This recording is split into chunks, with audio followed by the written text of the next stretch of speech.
DJ PK, it's 97.5 The Zone. We're joined now by Tim Healey, Arizona State Sun Devils play-by-play voice. Tim, good morning. How are you, fellas? We're doing well. Not as well as the Sun Devils, but, we weren't doing as poorly as the Sun Devils either, so I guess there's that. Yeah. From 3-9 and 3-9 to 8-2, you got to be a little surprised, but at one point, did it click into you like, well, every season's different and this season is different and this is who these guys are? When did you really realize they got something? I don't know, but I tell you, it's not a little surprised. It's a lot surprised. I mean, this is a program that was really, really down on and off the field, back-to-back 3-9s, the two worst seasons in the modern history of the program. And in lightning-type speed, Kenny Dillingham and his staff have completely changed the culture and turned things around here. And it's been so much fun to watch. And, excuse me, there hasn't been any one particular moment. It just has been a kind of a progression as the season has transpired. They've only lost one game that their quarterback, Sam Levitt, has played in. He was sidelined for a game in Cincinnati back in mid-October with a rib injury that he suffered the previous week in a win against Utah. And the Devils lost that game, and they've only lost once when he's been in the lineup. And he's a special player, and this has been a special group, and it's been a lot of fun to watch, and it's really taken everybody here in the Valley by surprise. Yeah, I can remember, Tim, talking with you. It was a good, nice weather day in March. We were getting our credentials for the basketball tournament, and you were talking about how you wanted to have a winner to call because, we're getting older and all that stuff. You didn't know how much longer you wanted to do it. And listening to you talk about that time, you thought, they would be better if for no other reason they couldn't be worse. And yeah, I mean, it's I don't know what to tell you. It's just it's been like a lean spell here. Our basketball program has missed the NCAA tournament like 3 of the last 4 years. Our baseball team hasn't gone to a regional since 2021. Those are the 3 sports I broadcast here, and it's been a dry spell. But our basketball team is off to a good start. We're 4-1, including a couple of really top quality wins over Grand Canyon and Santa Clara, and a terrific effort in a loss at Gonzaga a couple of Sundays ago.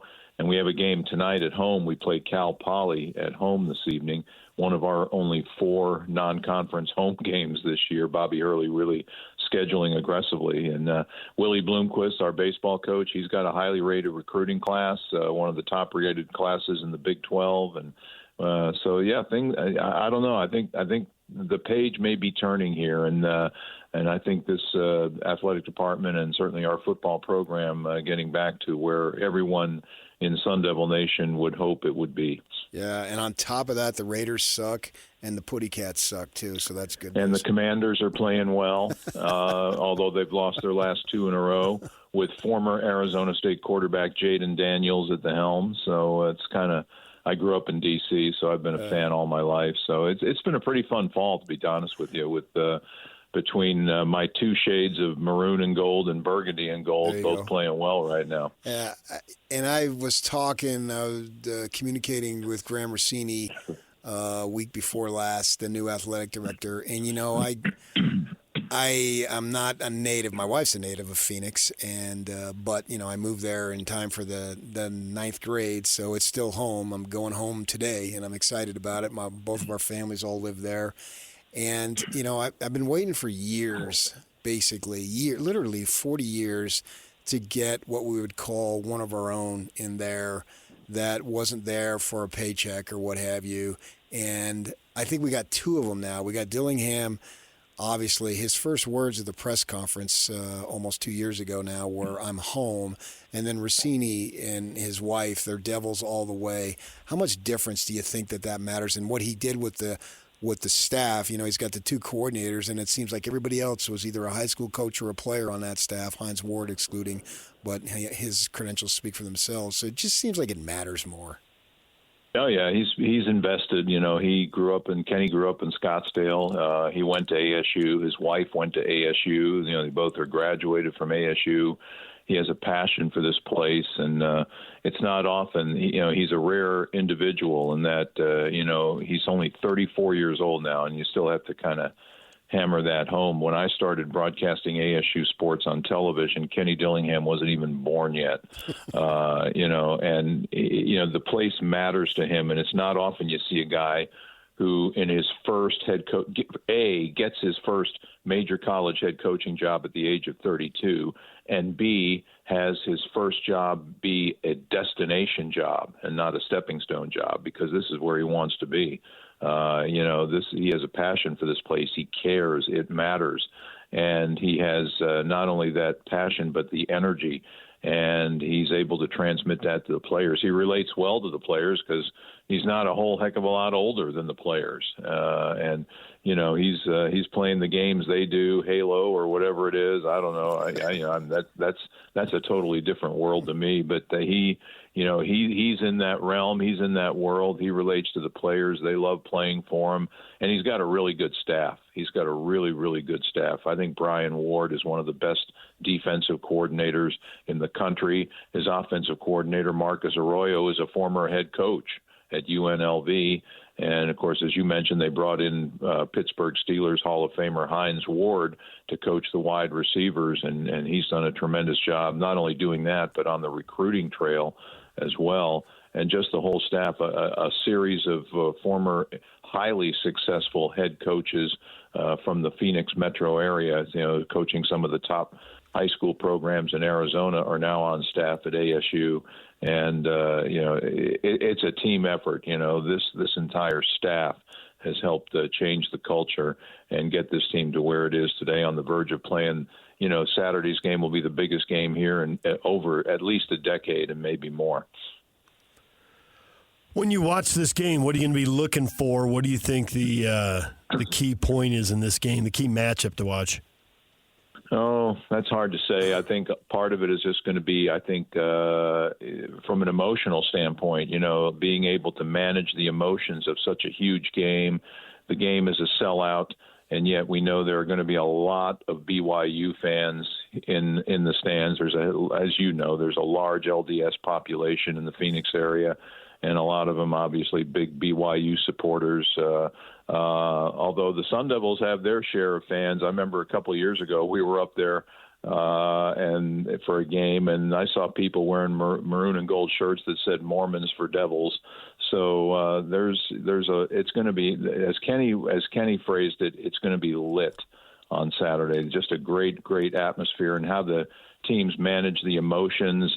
I think in a lot of ways these are really similar teams. You got two teams that have gotten really good quarterback play, from Jake Retzlaff, and certainly Sam Levitt has just been phenomenal for Arizona State. Both teams are efficient running the football. Both teams play well defensively. I think there's a lot of similarities there.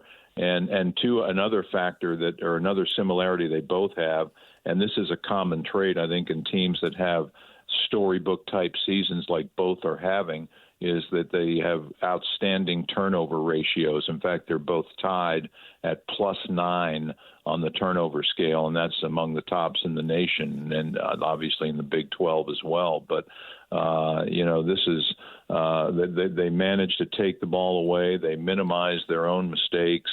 And so I think a lot of it just could come down to who handles the pressure and the atmosphere and the moment better, in terms of not getting emotions carried away. That stupid 15-yard penalty that might be very untimely and costly.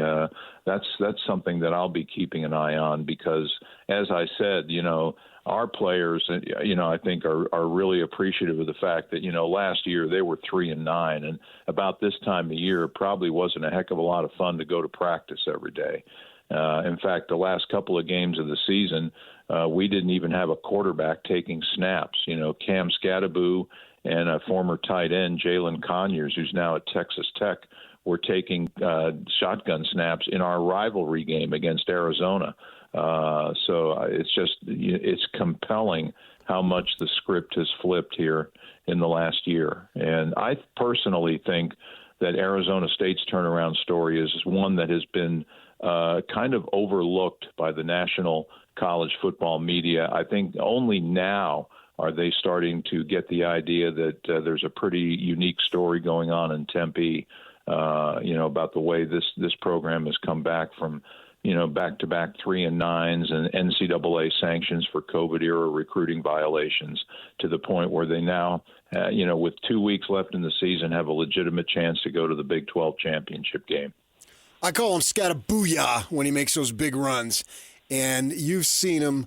I don't get a chance to watch every game because I'm working on Saturdays, but I did get a chance to watch Saturday's game because I was covering Utah at Colorado, and that game was over. Got back to the hotel, watched the whole game and the BYU game. And I'm wondering his health. We know he sat out the one game, wanted to play, and you would be able to answer this far greater than I would. It looked like he wasn't 100%. He would come out a few times and get like in a crouch stance and all. I'm wondering how the shoulder is. Can he still do what he does to the level that he did it, as Utah fans can attest to? Well, yeah, that's all. Only Scat can answer how he truly feels, but he's so competitive. He wants to play. In fact, the game he missed against UCF here 2 weeks ago, he actually was on the sideline in like warm-ups. He had like a warm-up suit and his game jersey on over his hoodie. And he actually, in the third quarter, I think it was, tried to talk Kenny Dillingham into putting him in, letting him go back into the locker room, dress out, and come in and play. And Kenny said, no, you're not going to do that today. We're going to take care of your health. But he's a tough guy. He runs. I always say he runs with an offensive lineman's mentality or even a middle linebacker's mentality, because he runs with a desire to inflict as much punishment as he absorbs himself. And that's how he got hurt. And his final play of a great game at Oklahoma State, when he went over 100 yards rushing and receiving, he had a long run that got the ball down into plus territory and just kind of lowered his shoulder into a Oklahoma State defender. And I think that's where he actually got hurt. He had a similar play at Cincinnati in mid-October when he scored on a touchdown run. He scored both their touchdowns, if I'm not mistaken, that game, and just unloaded on a Cincinnati defender going to the pylon in the far corner of the end zone, and the defender went down, and Cam walked away from that, but. He was in a green jersey at practice yesterday, but I would expect he will play, and he's the heart and soul of this football team. He and Sam Levitt, and I would be stunned if he didn't play. Tim, we appreciate a few minutes. Thanks for coming on and talking Devils and Cougars with us this morning. My pleasure. Take care, guys. Tim Healey, play-by-play voice for the Arizona State Sun Devils. I think Scatabooyah will play. But how effective? I thought he was limited to what he normally can do. And he's obviously an extremely important weapon.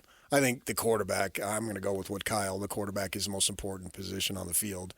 And but then after that, what that kid has been able to do is something that's been special this year. He's already, missed one game and has long since been over 1,000 yards. But he needs the ability to inflict. And if he can't inflict to the level that he had been doing, then that's going to impact the offense. No excuses. It doesn't matter. The game will be won and lost by one team and the other. And whether you're injured or not, and, Whittingham line, nobody cares. But I just wonder how effective he will be able to be, because he didn't look like himself. I've seen 3 full games for ASU, the Texas State because it was a Thursday, and obviously the Utah, and then Saturday night. And of the 3 full that I saw, he didn't look quite as good. But he'll still be out there for sure. 1,000-yard back, he means a lot to that team, to be sure. Yeah, and I'm thinking this is probably the best defense that they're going to face all season. Yeah. Statistically, I don't know that you can really argue that. I'm trying to look through. You mentioned Jordan Tyson, who, if you watched that game, had a couple of touchdown catches, and one of them I thought at the back of the end zone. That was a big time catch. Yeah. That ball was coming in with some heat. It was not off target, but it wasn't an easy catch, and he had to get his feet down and did it all at the same time. Just boom, boom. Yeah, it was a great catch, and he's emerging as a big time receiver. He was at Colorado that 1-11. He had an injury. He's just a redshirt sophomore, and he might end up a 1,000-yard receiver. He's not there yet, but he could get there. We'll see. Going forward, Gillingham's already spoken how we've got to keep these guys because if you had good teams, other teams are going to come raid you and throw money at them, and so he's worried about that. But that doesn't affect on Saturday. But yeah, he's emerged as a nice receiver, so the Cougs are going to have to be aware of him too. They've got a few weapons. The tight end, one guy in particular, doesn't have big numbers, but he's made a few big plays. So, and plus two, man, they just freaking believe. Dillingham, that's the one thing that he's been able to instill in these guys, that they just really believe that they're good. And I suppose they are. Well, they're 8-2, so at some point you got to say they are good. Dead last, and they're 8-2. But they had to believe that before they had the wins piled up. Right. So they had to believe that when they were pulling out that game at Texas State early in the year. Yeah, I got down 14 early and came back and won the ball game, and obviously some big wins along the way of last week. But I think now the way the schedule played out, the Kansas State one on the road is a clincher. That now, if there were any doubt, now there's a no doubt. And I wonder what BYU's mindset is, because they're coming in off a loss. And this is going to be, if they get this one, to date, their best win of the season, I think you could argue. Tops SMU? Because of the conference games. It's conference, and it's later in the season, and the pressure and the stakes. Well, and you win this one, you're all but into that championship game. Yeah. And it's sold out. I mean, I was at the SMU game. That was not even close to sold out. And that SMU win, we didn't know how big it was. Now we do.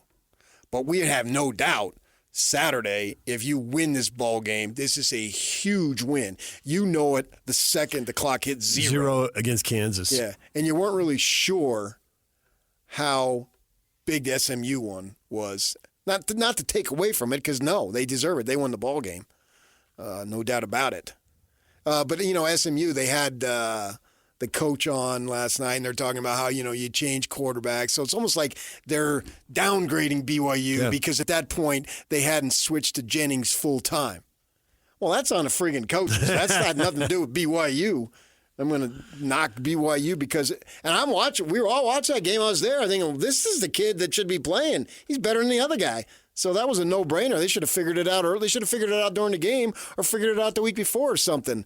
So just listening to them talk, and maybe because I'm local, and I just got the impression, that's a downgrade for BYU.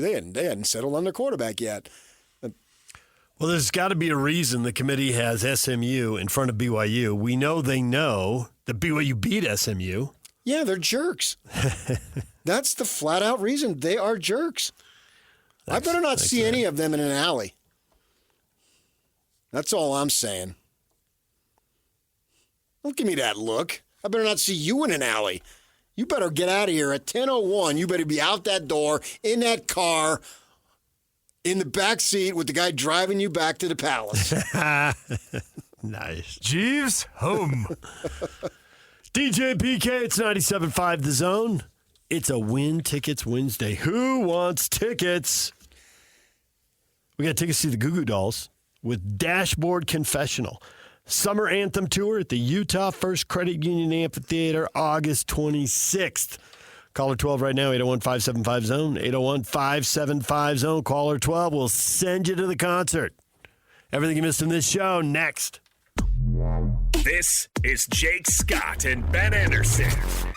There's problem solvers. I'm not one of them. I'm a problem creator. Well, yeah. Yeah, right. I call it challenging groupthink, but really I'm an instigator. See, I'm more of a problem pointer-outer. Doing it wrong. Exactly. Which I'd probably rather be than a problem creator. Sure, it's better. But easier than problem solver. Neither help. No, nothing. Neither fix anything. No. I mean, my living is to pop on the microphone and say, hey, that team really stunk out there. Well, how did they make it better? I don't know. Not my problem. Don't you get paid to figure that out? Boy, that team stinks. Why do they stink? Well, I could give you a number of different reasons. How do you fix it? Yeah, it doesn't matter. It's your problem. Not up to me. I missed the part where that's my problem. I love this job. Hear Jake Scott and Ben Anderson every day from 10 to noon on 97.5 The KSL Sports Zone. Join JJ and Alex Friday at Doug Smith Mitsubishi, 495 West Main Street in American Fork, just off I-15. No one knows Mitsubishi like Doug. DJ and PK, Larry the Laker, I think, is going to join us here shortly. PK, big news. Lynn Roberts leaving the University of Utah women's basketball program. She's been there about a decade, had really good success. Off to a 3-1 start this season, and she is the head coach of the LA Sparks. WNBA has a draft in mid-April. The season starts in early May. Exact dates aren't out, but that's where they were last year. Probably be similar this year.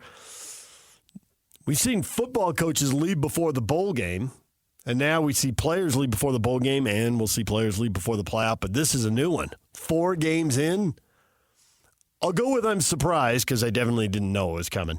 So I'm definitely surprised, but I got to say I'm not shocked. I'm shocked. College sports. I'm stunned. I still haven't gotten over it. College sports is a free-for-all. What's good for me? Next. Yeah, not like this, though. All in or all in the way? Yeah, that's different. And It you is got to different. feel It is for the different. seniors who are committed and they want to play for her. Well, I hope for them that it doesn't wreck the season. That they're wherever they're going to be, that's where they still be. Yeah, that would stink. Yeah, because that's their guy, so to speak. These seniors have been through thick and thin. Right. And she's the leader, and now she's gone. And very charismatic person. Mm-hmm. Fun to be around. Had a vision for the program and how the team was going to play. Way more threes, higher tempo. Bravo. And then got Peely to come over from SC. Excellent move. Yes. Now that we've spread the floor, we got someone who's devastating inside one-on-one. Yeah. Yeah. But there you go. I mean, there's a story. I just clicked on the WNBA, and they're talking about Roberts' ability to develop players. Much of Utah's success was thanks to player development. Minnesota Lynx forward Alyssa Peely more than doubled her scoring average at SC when she went to Utah from her last season, which was interesting. I mean, she was like 16-3 her first season, and then the second season was 7.5, and then became a star for the Utes, the Ute women team right off the bat.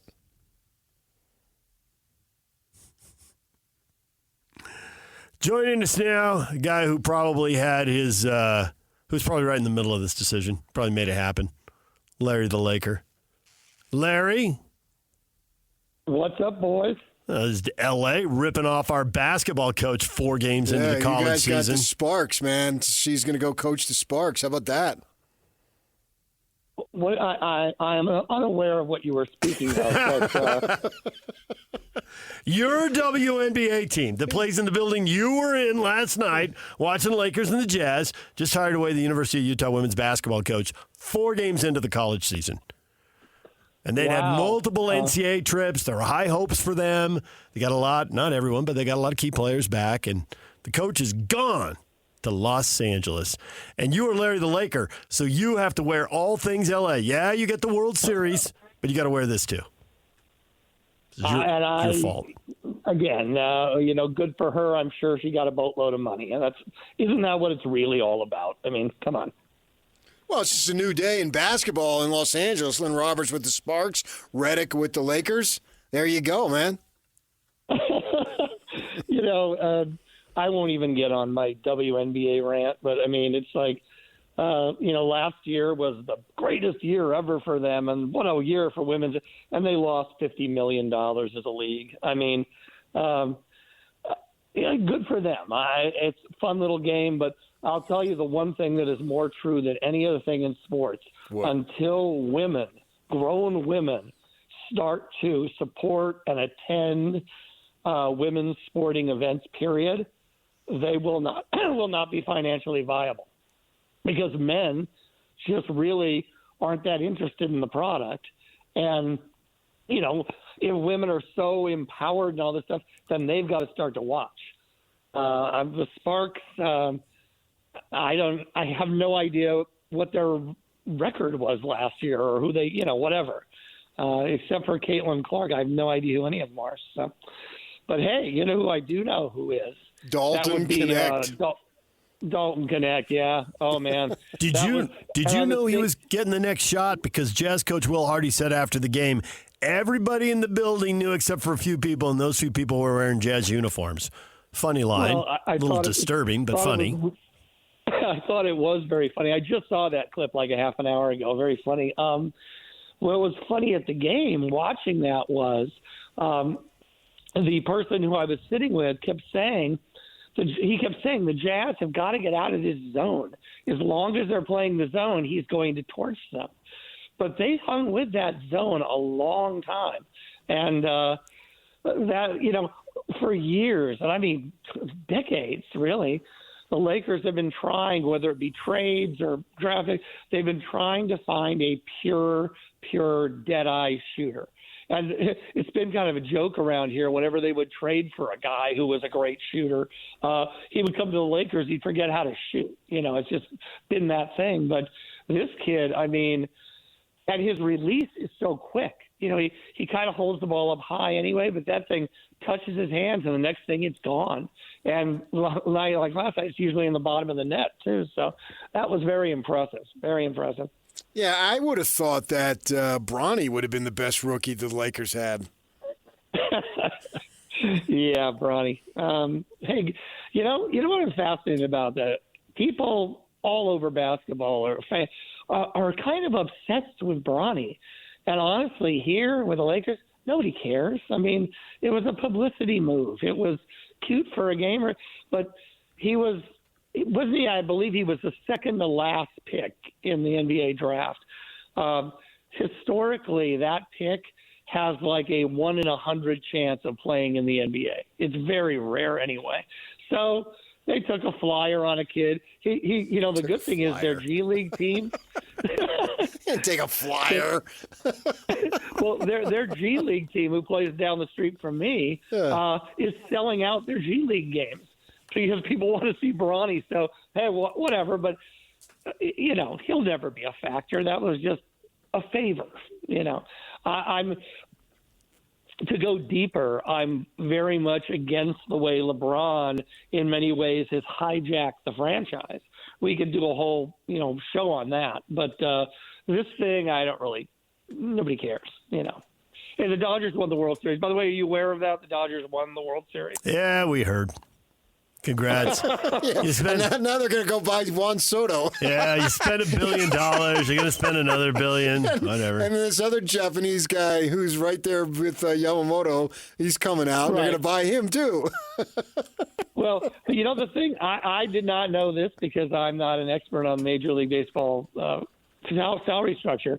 But this kid, what's his name, Roki Sasaki or the other pitcher? Yeah.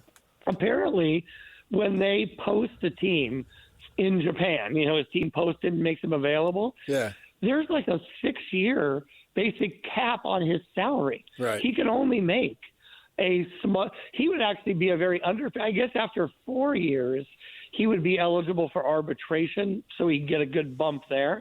But that's basically what happened with Ohtani and his 6 years at the Angels, So in that respect, he's almost like a no-brainer if he wants to come because he won't cost them very much. Sure, why not?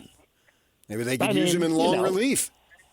The way they hurt pitchers, they may have to. It's like kind of a little discussed fact that, everybody talks about all the Dodgers. What is it? 6 guys have had TJ in the last 2 years. Yes. But why is that? Why is one team and one organization having their young pitchers bite the dust at a record pace? Why is that? And, well, the one theory I hear is kind of like double fault.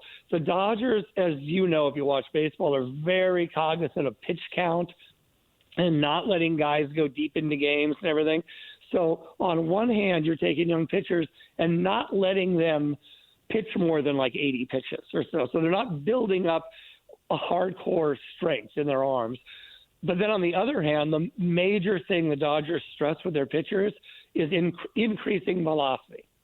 So you're asking them not to build up strength-wise too much, but they want you to throw harder.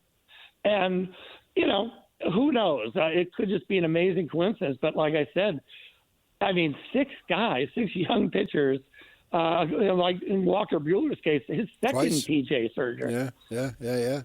And Dustin May's been hurt every year. Yep. We just run that last year. They brought up this kid, River Ryan. Yeah. He had one great start. Next start, boom, gone. PJ, he'll be gone next year too. Gavin Stone, gone next year too. So it's bizarre. But, hey, they won the World Series, so that's all that really matters. Now, Larry, you used to come on here and take shots, and you built your popularity taking shots at the Jazz. But now the Lakers are 10-4, and if LeBron's hijacked him, well, they're on a 6-game winning streak. So right now he's hijacked him in a good way, I guess. The Jazz are 3-11 and clearly in the middle of a major rebuild, and who knows how long it'll take.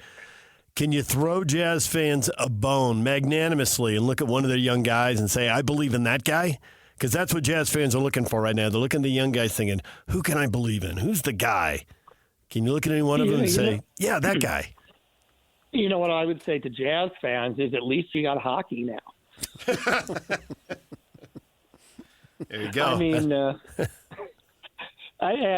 It's been a rough year there in the greater Salt Lake area. The Utes who have been, as consistent as any program, not a great year. The Cougs, oh, by the way, I got a bone to kick with the Cougs because my kid is at SMU, and our only loss is to the Cougs, 18-15, an inexcusable loss. But, we'd be undefeated in the top 10 right now if it wasn't for the Cougs. So they did do some damage to my life. Well, and they're about to do damage to my life, huh? Who are they? Oh, BYU, Arizona State. Yeah, there you go. We'll see, right? The weird thing, and I've only seen the Cougs that one game, their defense was really stout. SMU got in the red zone 5 times and got 5 field goals. They moved the ball up and down the field, but they couldn't punch it in. And we'll see if that D – their D has been good all year, though. So ASU's got their hands full. But, hey, PK, ASU is one of the top moving schools, according to, Joel Klatt and those guys. So we'll see. Yeah, absolutely. It's a new day. It's a new – have you ever been to ASU, Larry? I have been. It's a beautiful place. True story. Back in the college days, which was a long time ago. Whoa, really long. ASU was a great school, great facilities, and Tempe was a really fun town. Hadn't been there in probably 20 years, and a couple of years ago, a buddy of mine is a big UCLA guy. He has his own plane. He's one of those guys. So he flew a few of us there to the UCLA game, and I hadn't been there. I was unbelievably blown away at how giant and sprawling and built up Tempe had become. Yes. There was a bar that my friends would go to way, way back in the day. And this bar sat on a corner, and all around it were fields with tumbleweeds and crap. And I remember when the bathrooms got too busy and the bar everybody would just go out in the tumbleweeds and pee. I got there, and I had to find it again. It's still there, but there are huge business complexes and all around it. All those fields are completely gone and developed. It was wild. Handy tumbleweeds in sight, huh? Yeah. No handy tumbleweeds. What was the name of that place? I think I know what you're talking about. Minder Binders, I believe. Is that what it was? Yeah. I may have gone there. Maybe I saw you there. Who knows? Well, there was another place. Hey, the place where I saw the famous "Do You Believe in Miracles" U.S. hockey game. There was a bar called the Library or Freddy's down the road. It depended what it had 2 names. But I'll always remember that because I was at that bar, and I didn't. The game was on, and all of a sudden people gathered around to watch the end of that Al Michaels call. So Al Michaels, who went to ASU. Who went to ASU? That is correct. Second most famous broadcaster behind me. I think that. Hey, DJ, what do you think about PK branching out and voiceovering, golf videos and everything? It's pretty impressive. The best part is when he says he's nobody and announces somebody in town doesn't know who he is, then I have to tell him that person definitely knows who you are. He tries to play this he's nobody thing. There's a big booster who's got his name on the stadium up at the University of nobody, Utah. man. He doesn't know who I am. I'm like, 100% he knows who you are. Stop it. So golf videos, I mean, it's all gravy at this point. I'm like Bronny Jr. I'm an end of the bench guy. I hear is it true you're going to build like a compound in St. George or something like that, you know? Who, me? Yeah. Discussions are underway. And, you know, infinity pool, the whole thing. You know, He's an infinity pool guy. There's no doubt about that. I'm just hoping I have enough money to get Xfinity Comcast. Oh, God. There's a new course down there, high-end course, Black Desert Resort. So if he can get an infinity pool. Well, he's seen the production we did on Channel 5, so he knows about it. Right, I'm just putting two and two together. Okay. If he can get an infinity pool overlooking that baby, then he'll be happy. Then he'll be happy. He sees that 2-acre putting green, 36 holes out there. He's like, yeah. DJ and I were both down there covering the PGA tournament the entire time, so very nice. We were all over that. We walked around the lava fields. Yeah, it's pretty special for sure. Hey, my son, the one who was at SMU a couple of weeks ago at the game, he and his bros took a bunch of pictures with DeChambeau. Did you see that where Bryson brought the U.S. Open trophy to the SMU game? Oh, he did, because he's an SMU guy.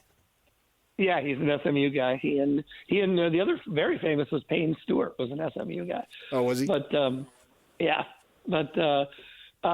Bryson has a house. It's like 10 miles north of campus, let's say. Very nice neighborhood. Have you seen the videos he's posting every day? He's trying to make a hole-in-one over the top of the house. Over his house. Not blading anything into the glass because his swing is so on point. The rest of us would shatter glass by now. I mean, every time I see that, I know my game, and I'm like, oh, my God. I mean, there would be no chance.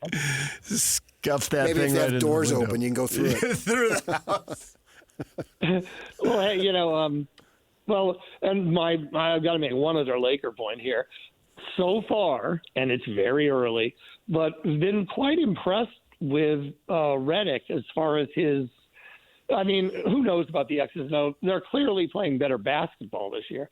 But, I mean, I think me and PK could have coached him up from Darvin Ham. But he really seems to be there seems to be this, like, good connection thing with the players. Like, he maybe it's because he was a player and he was recently.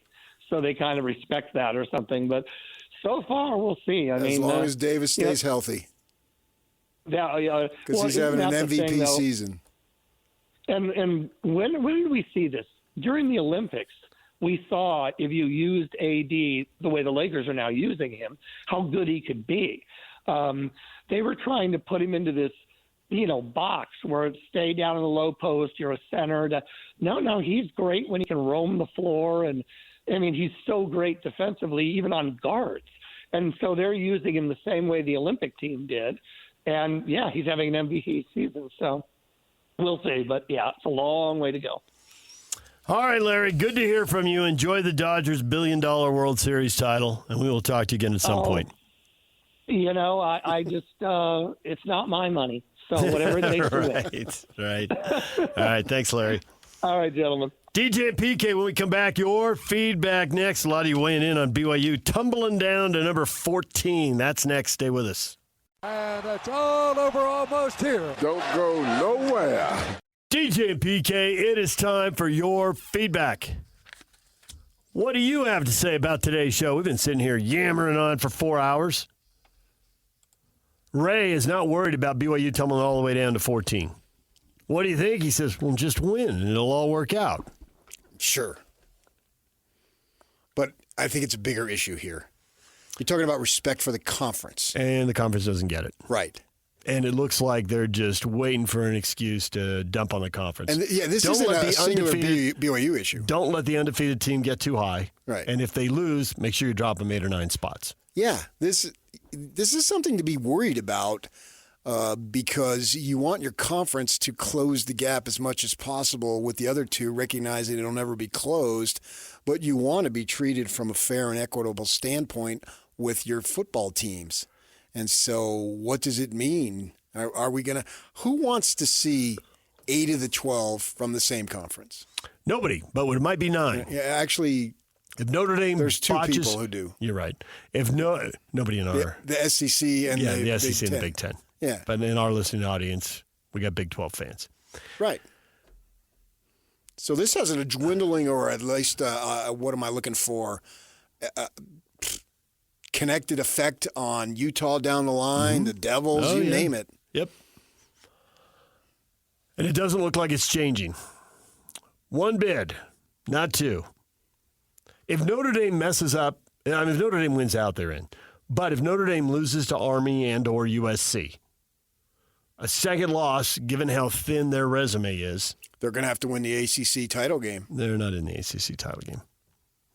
That's right. They got the 2 losses. They're out. Stop. It's weird. They need to get in a conference. How about a 5th team in from the SEC? I won't watch it. I'm looking forward to BYU getting that 12th seed, beating Ohio State, and then playing Boise in the Fiesta Bowl. All right. That would be something. Going to the Horseshoe, dishing out the pain for 3 hours. Yeah. Yeah, you believe in us now, committee? That'd be something. But I mean, they're in serious danger of not making the playoff if they have to win the next 3 games. Well, I do think they have to win the next 3 to make the playoff, and they are in serious danger of not making it, and that's why all the long faces when they all walked off the field against Kansas. Because you're facing a ranked opponent here at home, senior day, homecoming. The town is energized. I've been speaking to people. I've been listening to Hatch's station. Mm-hmm.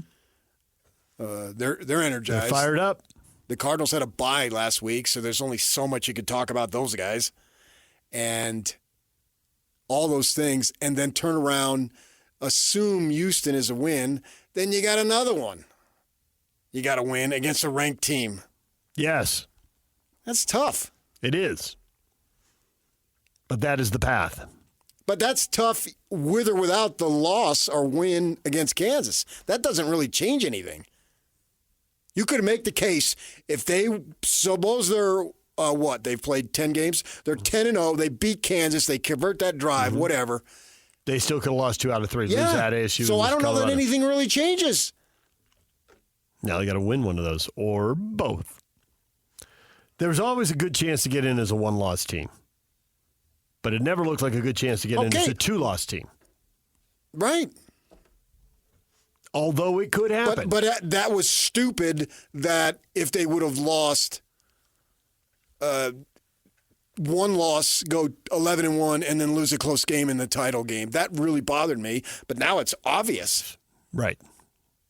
DJ and PK, we're all done. Jacob Better up next right here on The Zone.